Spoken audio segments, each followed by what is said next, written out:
Welcome to the Wisdom of Women show. We are dedicated to amplifying the voice of women in business.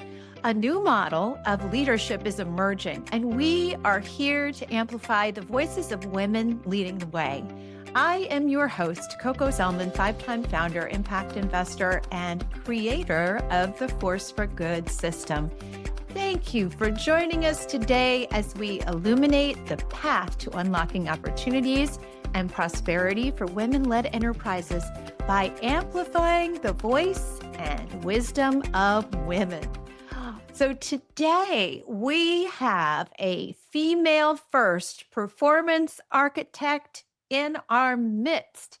Lindsay Housman is the founder of Hettas, a science-backed performance footwear company designed entirely from the female perspective, grounded in female biomechanics, anatomy, and lived experience, with a background spanning finance, operations, technology, and purpose-led retail leadership.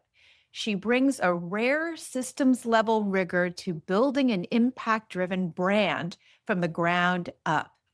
Inspired by her twin daughters, Lindsay founded Hettas to challenge an industry-long designed for men and to ensure women and girls receive the research, funding, and recognition they deserve in sport. Her work exemplifies what it looks like to scale a company of purpose, substance, and longevity without compromising values, family, or integrity. Welcome, Lindsay. Oh my gosh, that is the nicest introduction I've ever had. I might just tear up. Wow. Thank you so much, Coco, for having me today. And thank you for all of your work highlighting women leaders and purpose-led companies. It's so important, and I truly appreciate you. Oh, gosh, Lindsay, thank you for that. And I'm so happy to have you on the show so we can learn all about you, your daughters, and your company. So, as we start, I always like to ask, what is a book written by a woman that has significantly influenced your life? The origin of the company is actually based on two books. One is a photo editorial book by Kate T. Parker called Strong is the New Pretty, which she wrote based on a photo that she took of her daughter who was entering a triathlon to show her daughter how fierce and strong she was. And it turned into this amazing photo editorial of young women, girls aged 6 to 18, calling out traits like resilience, creativity, with these beautiful photography, quotes, and editorial on these traits.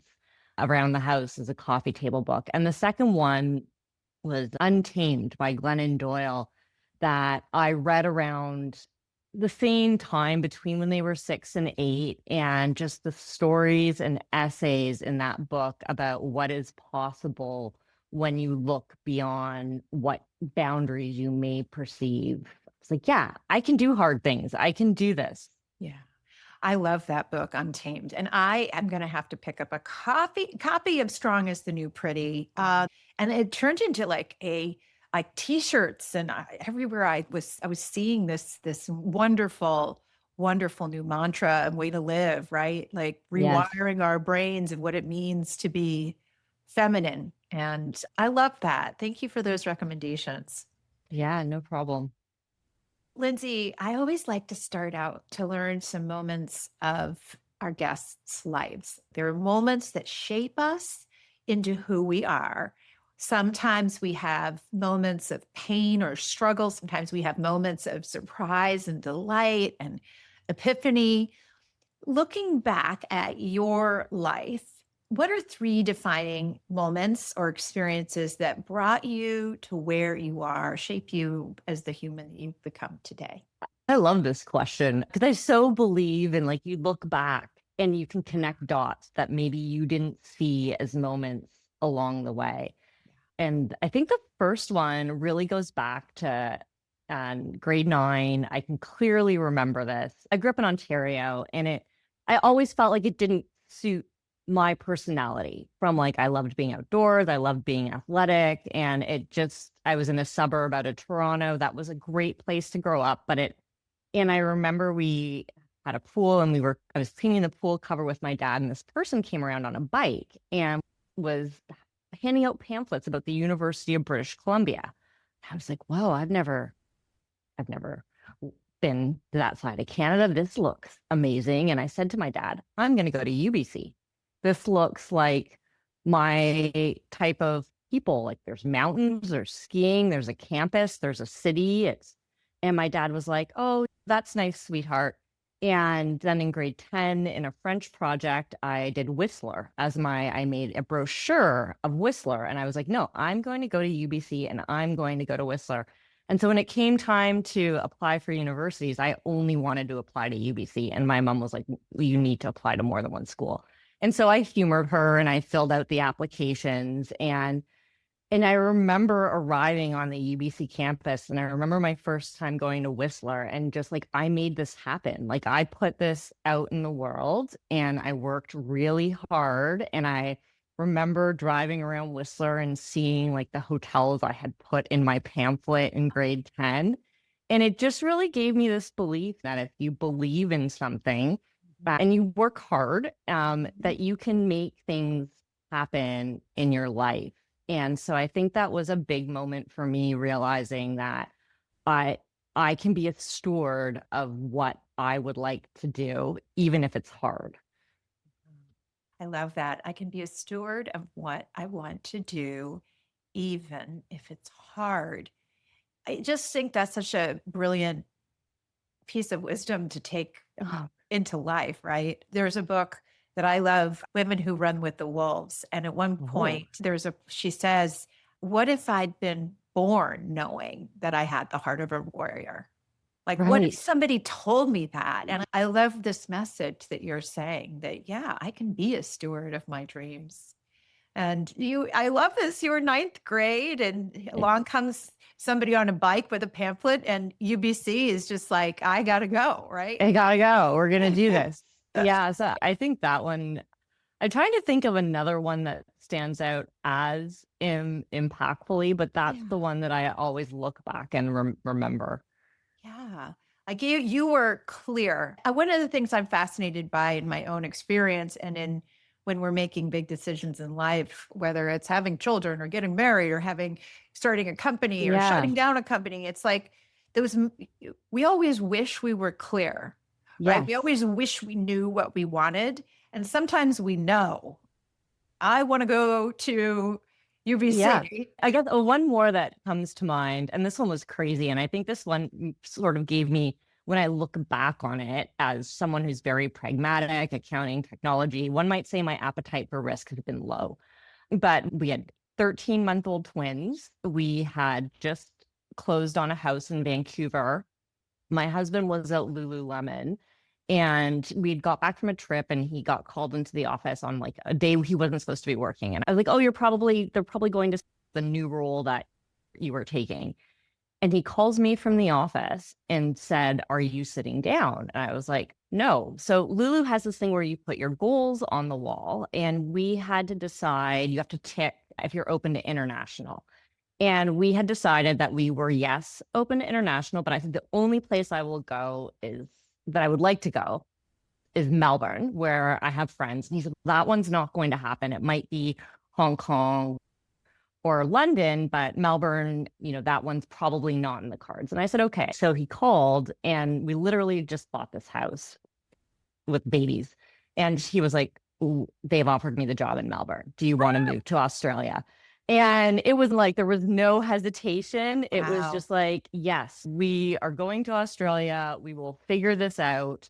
And we moved 6 months later with 18-month-olds, to a brand new country, and stayed there for 3 years and had that was such I call it a priceless time in our life.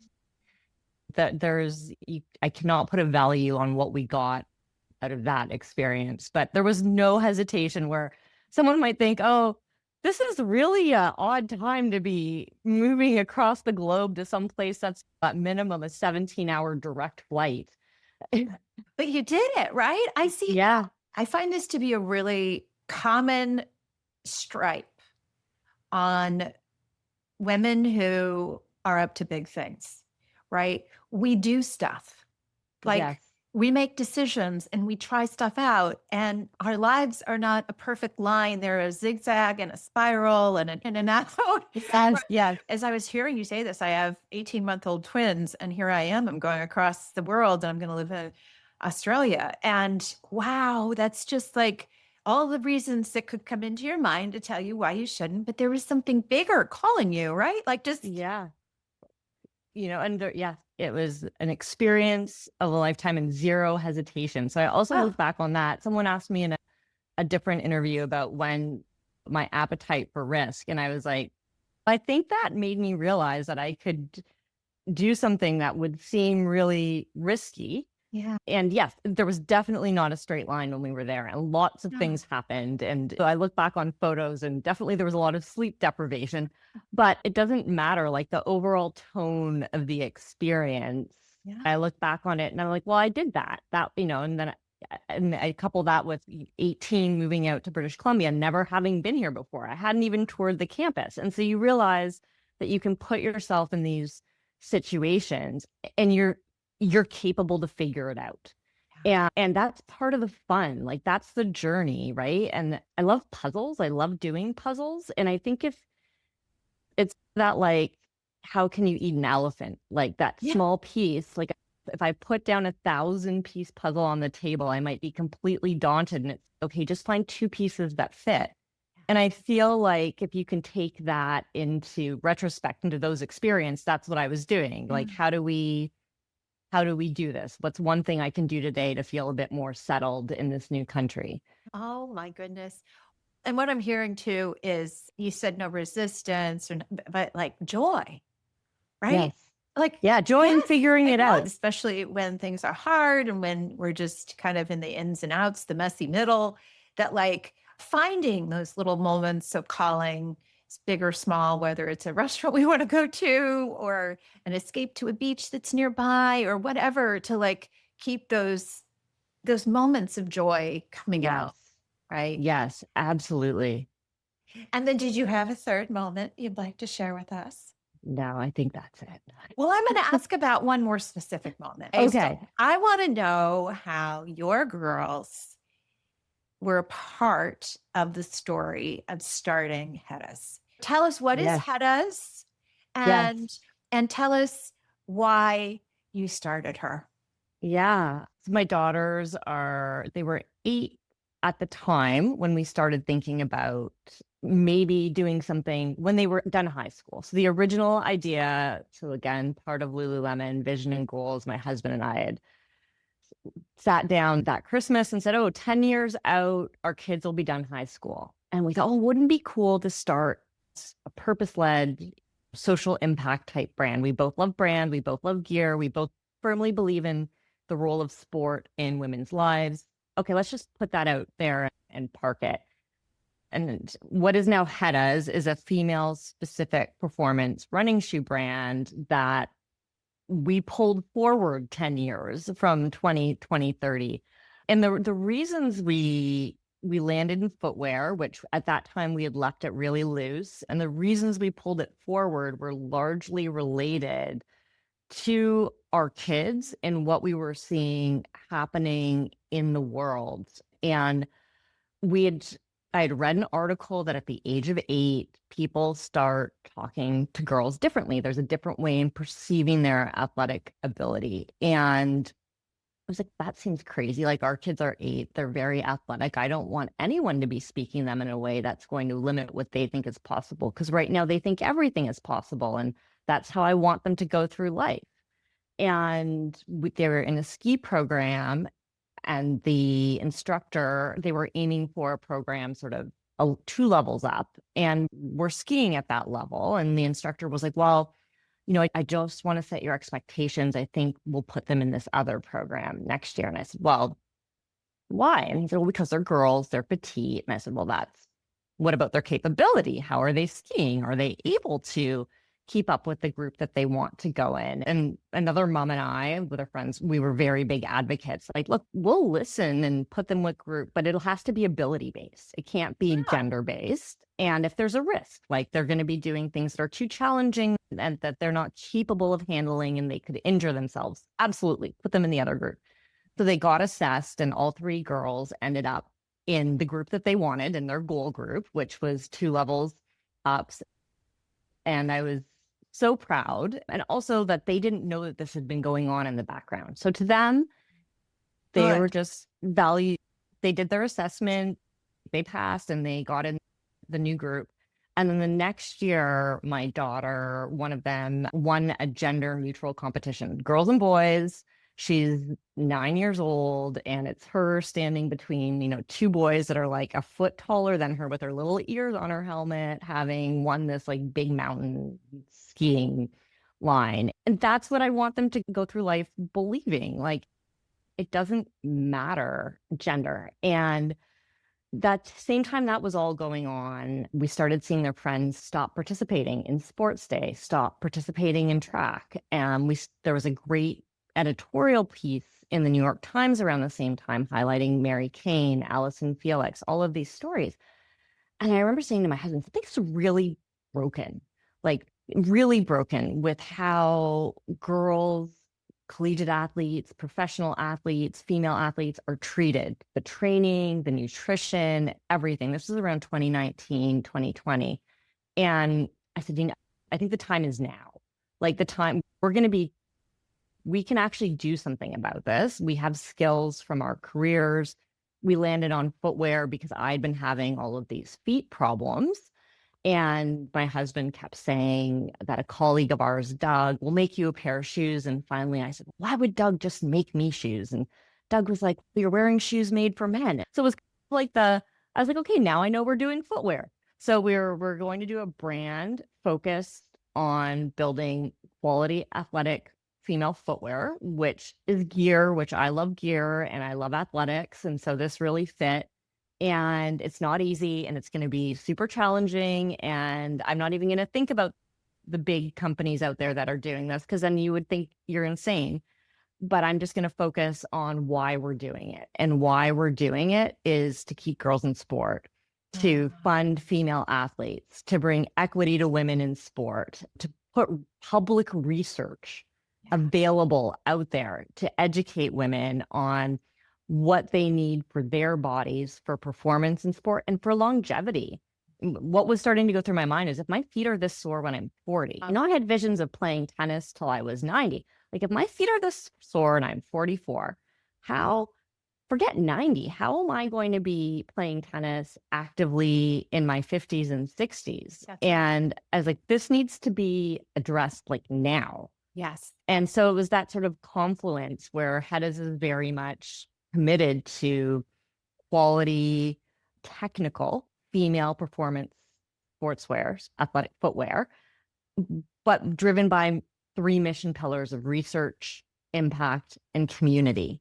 And I like to say the shoe is the vehicle to do the work to keep the girls in sport, to bring equity, to do the work around the research. And so that's what I'm doing now.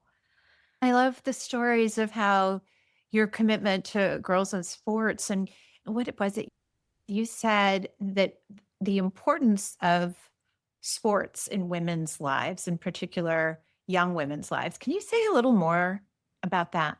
I think there are such amazing qualities that come through sport. Yes. Confidence, teamwork, dealing with conflict, failure, learning how to lose. Yeah. And there's this great quote from Billie Jean King, where boys are trained to be brave and girls are trained to be perfect.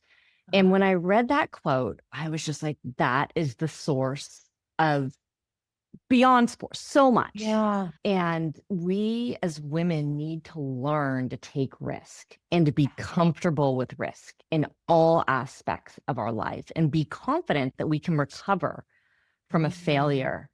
And I really think that sport and that participation gap and girls not having access Yeah. Having the equipment, whether it's a sports bra that they feel comfortable in, or they're wearing men's hockey gear. Yeah. But there's such a breakdown.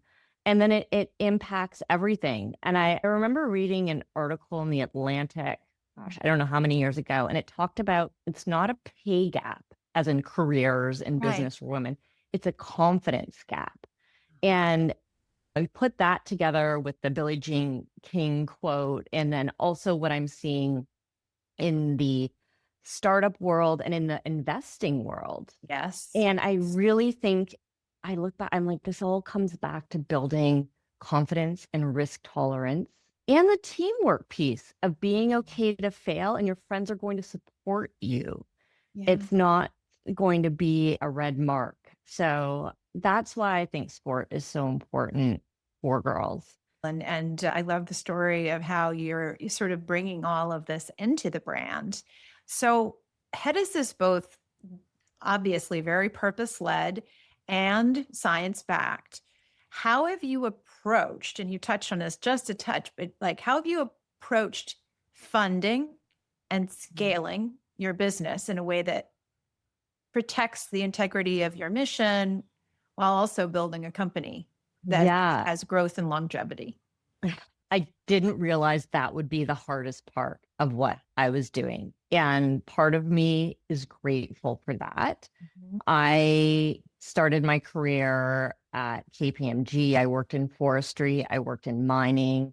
Then I worked in the ski industry, also a pretty big boys club, ski and golf, worked in finance in that industry. I had never felt my gender before until I started Hettas, fundraising for Hettas. And I didn't know the stats at going in about venture capital, and I'm thankful for that. And there are no stats on angel investing or family office investing, but I would dare to say it's similar as the venture capital gap. And so at the beginning, I thought I had two investors, both of which fell through for valid reasons. And it came to I'd lined up Simon Fraser to do research, and they came to us with the invoice to run the first two research studies. We didn't have a proto, we had a name, we didn't have a shoe design, and there was this check for a sizable amount of money that I needed to write if we were going to do the research. And my husband and I had a long conversation about it, and we're like, we're not doing Hettas unless we do the research, because I'm not just going to make a shoe and say this is for women unless we are being transparent around what we're doing and why we're doing it. And this education and research piece is so important. So we decided to write the check ourselves, which we were in a fortunate position to be able to do. But it was, I like to say, I traded Taya's bedroom for a research study. We were going to do a renovation on our house and didn't, cut the check instead. So it was the absolute right decision. And it was so scary. And we did that. And then we did a friends and family round, and we're fortunate to have people in our community, our neighbors, our friends, which is also super scary to take money from friends, like friends that we see all the time.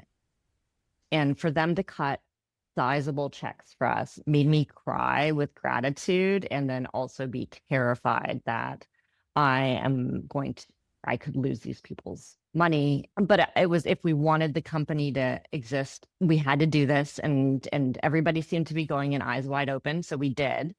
And that actually happened relatively easily. And that was what I'd like to call the boys' hobby investment club, like where we had some, even though there were really accomplished women as part of this group as their wives, it was still like a group of men that organized, made the phone calls. We were funded within 2 weeks. Super, super grateful. And it made me think that this was going to be easy after that. I don't know. Then we had a lot of rejection, a lot of no's. I did a lot of investor phone calls.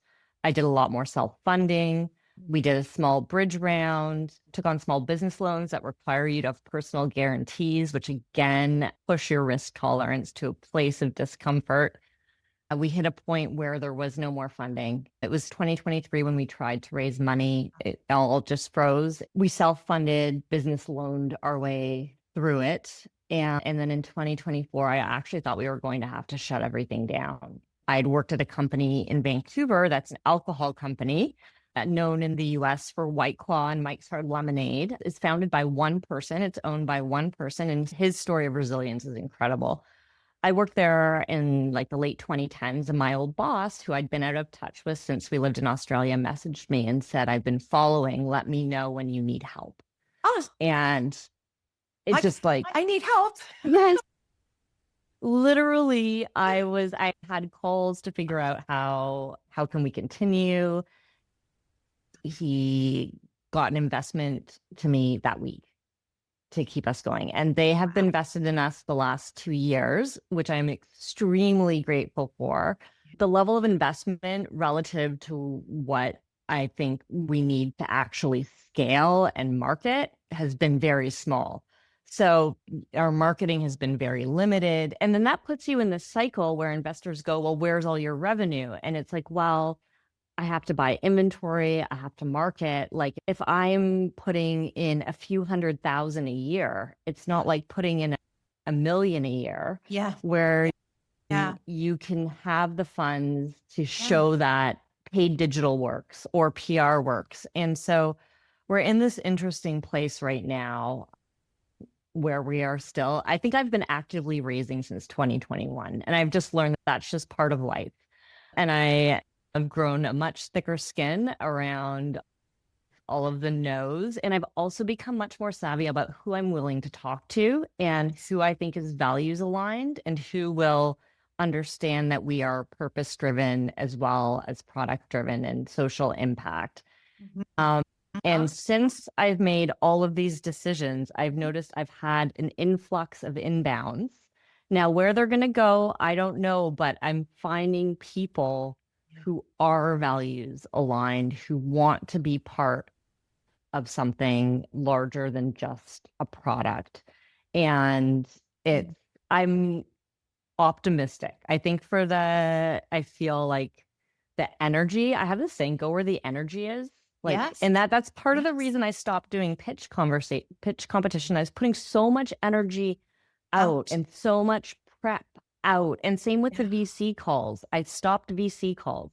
It's not going to work with them. I know that it works with family offices. I know that it works with individual high net worth individuals, finding people that are passionate. Now, there is the odd VC that is getting established to support women. So those I will, and I am having some meaningful conversations, but largely I'm not going through lists of VCs anymore. I'm not trying to do things where I feel like there is a disproportion in energy, and I'm saving my energy for the places that really matter to keep the momentum moving forward. I just think that's so wise. And and it's a balance, I feel like, because when you first get started, you kind of you don't know it's going to work. No. You kind of have to try a bunch of stuff. And then at the same time, you got to know, you have to have this instinct that reminds you of when to pull back from things, even when there's a part of you that if you let yourself feel scarce, you could convince yourself to just run really hard and really fast in every direction, which doesn't work, right? No, it's not good for anyone. Yeah, it's really hard, right? So tell me now, like, what do you feel like right now? What are you most proud of in the journey thus far in what you've created?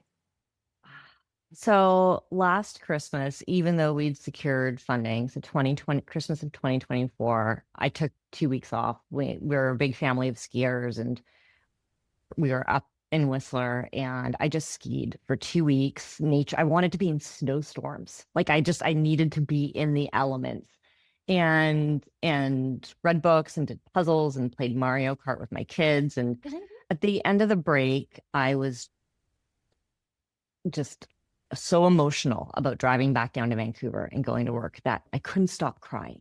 So it's the last day, and I'm like hanging out with my kids, and they're like, why is mom crying?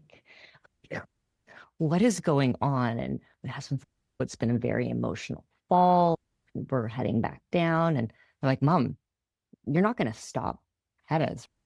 And they're like, you have to go on. You cannot give up. And that is my most proud moment, that those girls didn't see a barrier. They were like, you can do this. And that they are going to go into the world in their lives with that type of, I can do this. That is my most proud moment. Oh, that's beautiful. What I'm noticing just as you're talking about is how nurturing that thought is, right? Like Yeah. how beautiful that is for you, how beautiful it is for them. And thinking about every founder I've ever known, it's just like, it's that gentleness of that healing thoughts of acknowledgement. It is much easier if you can grow fast and you have all the money to do that. But for most of us, it's just not the way it goes. No, and I think, there are so many gifts that come from not having the money because you are forced to be creative. Yes. And I think you learn so much. I'm really glad that the funding didn't come in. And even now, I don't want someone to give me, like, I am looking Yeah. for a proportionate size to what I need so Yes. that I can continue to be thoughtful because I think, and I can even see it in the way, even though I'm conscious of it, if an investment lands in the account, you start to behave a little bit differently. And so it's like, okay, no, I've got to keep that mindset of responsibility and spend and not make a decision quickly just because I'm feeling more secure, Yep. making sure making the right decision for the right reason. And I think that's where, having that experience of 4 years of running super lean Yeah. really caused us to learn in a different way that I think will be beneficial Yep. and also know where we need to put the capital to scale versus, you're still going to make mistakes. But I think what having some capital does is allows for you to make the mistake because when you don't have a lot of capital, you end up back in that situation where you feel like you have to be perfect. And that's not how you're going to succeed. Yeah. It's that terrible vicious cycle. And because like you Yeah. need to run those experiments, Yes. you know? Yeah. And you just aren't going to know till you run those experiments. And Sarah. you just have to. So it's a hard thing. So what do you feel like? I'm curious about what do you feel like you're stepping into now? Like as you've grown as a leader, overcome all that you have. You've had all these investment calls. You've built a beautiful brand, and it's providing wonderful shoes into the world, serving women and girls. So, what do you feel like you're stepping into now as a human, as a steward, as a leader, as a person?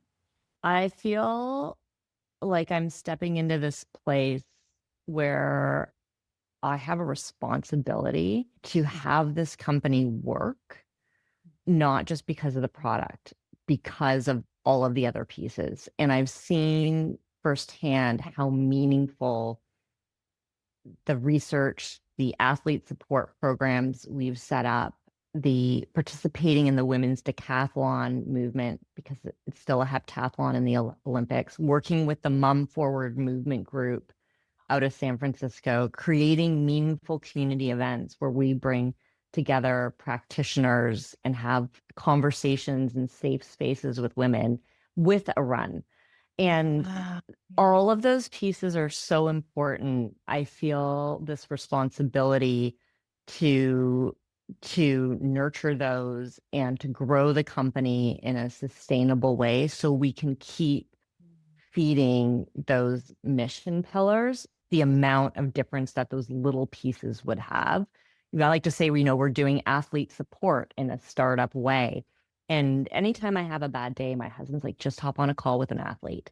And as soon as I start talking to an athlete and I realize the impact that our $1,500 can have on their ability to participate in that next race they didn't think they could get to for their sport.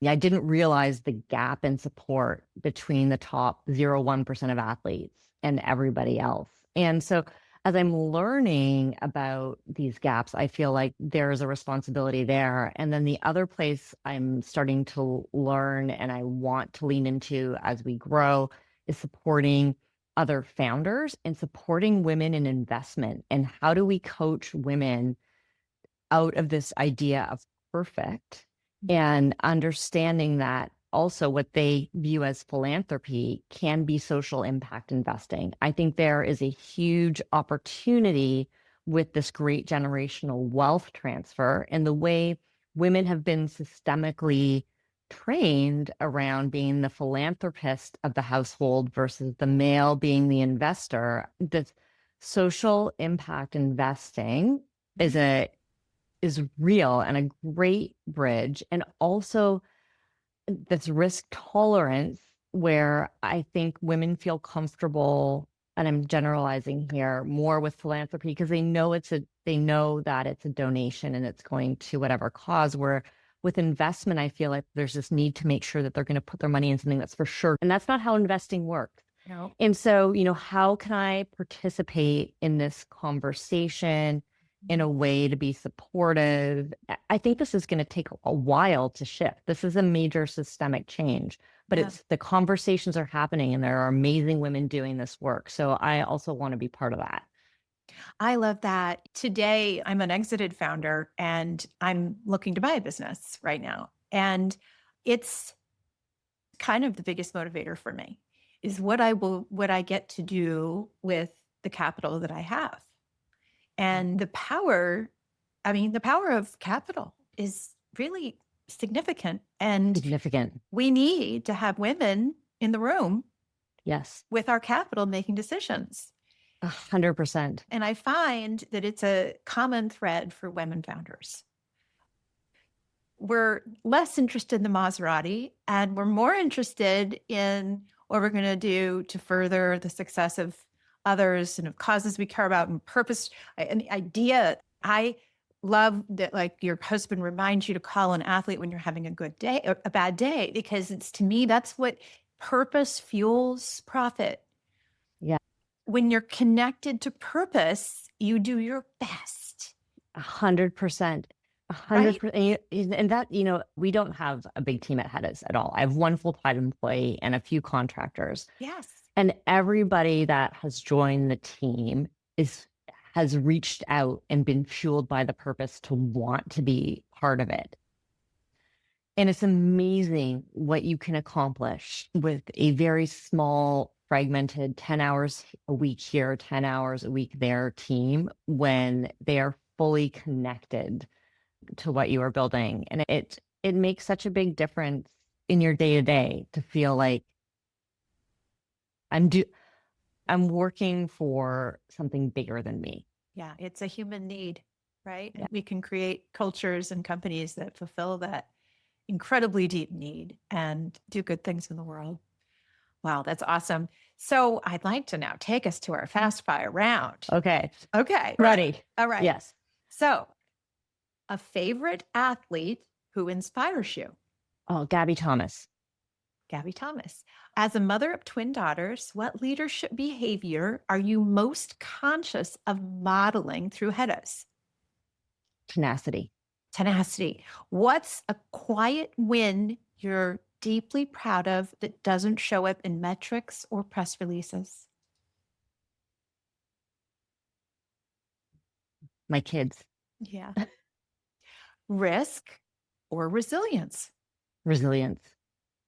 If you could hand one hard-earned piece of wisdom to a woman founding a science or product-led company today, what would you want her to know sooner?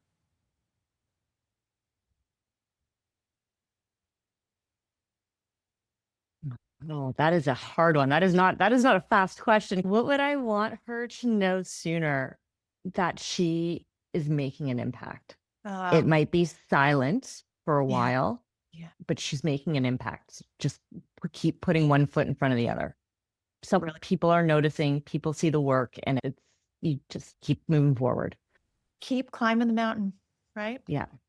I love that. So, Lindsay, how can our listeners find you? Yes, we sell online across North America and soon to be Europe in April. And we have new colors launching, so I'm so excited. So our website is www.hettas, Hettas.com. And we do sell in a couple locations in San Francisco and a few in Canada. They're listed on the website as well, and they'll have stock once our new colors come out. So everybody go to hettas.com, Hettas.com. Check it out. Get signed up on the mailing list so you can stay in touch, and be sure to order a pair of sneakers designed finely for women. And you can also follow and get to know Lindsay on LinkedIn. She has a place there. Yes. And you can also go to Instagram and TikTok. Instagram and TikTok. Yes. We on Instagram and TikTok, we are WEAR_Hettas. Wonderful. Yeah, please join us and follow along. Yay. So thank you so much, Lindsay, for joining us today on the Wisdom of Women show. We really appreciate your wisdom and your truth and your vulnerability and your strength. Oh my goodness, creating Hettas out of nothing, out of just a pure desire to help kids, help girls find their way and not drop out of athletics so soon. And to you listeners, our world-changing listeners, be sure to follow, like, and share the Wisdom of Women show on whatever your favorite listening or viewing platform is. And be sure to infuse more wisdom into your business. Take the Growth Readiness Quiz at aforceforgood.biz/quiz and uncover where your insight is needed most. The world is made better by women-led business. Let's all go make the world a better place.